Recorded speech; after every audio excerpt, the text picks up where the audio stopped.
I keep hearing about leaders saying they're having trouble managing their organizations through change. They're having trouble managing their organization to adopt Agile. They're really finding it challenging to find the right talent and get the right transparency. All of these are symptoms of the organization not doing proper time management. I've been working with leaders and middle management for years, and when I look at their calendar, I see they're spread with meetings.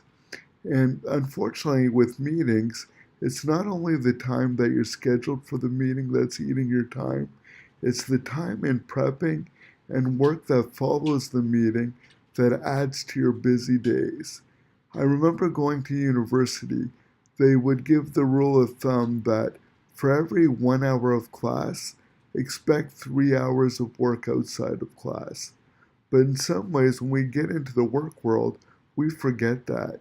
We assume that if we're meeting, that's where we're actually doing work. And unfortunately, meetings should be very minimal of aligning what we need to do and then follow up when something is done afterwards.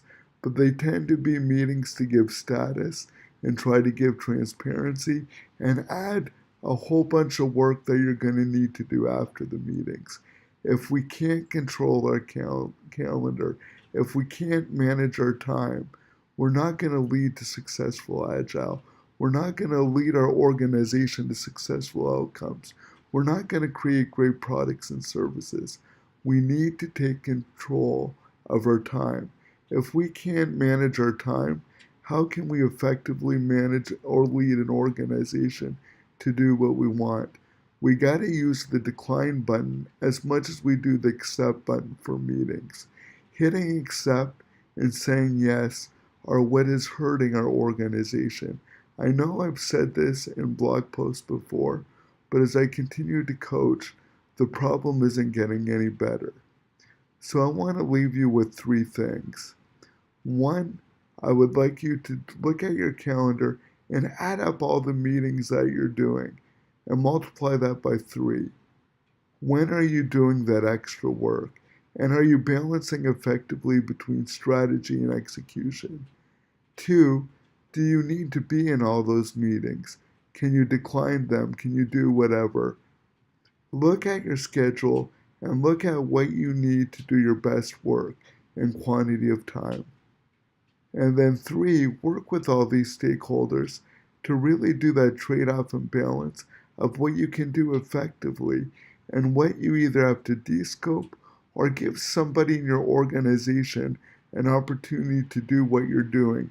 Somebody underneath them to give them a stretch goal to get them used to doing and participating in strategy. And then you can coach them on it. That doesn't mean you go to the meetings with them. It means you coach them outside the meetings.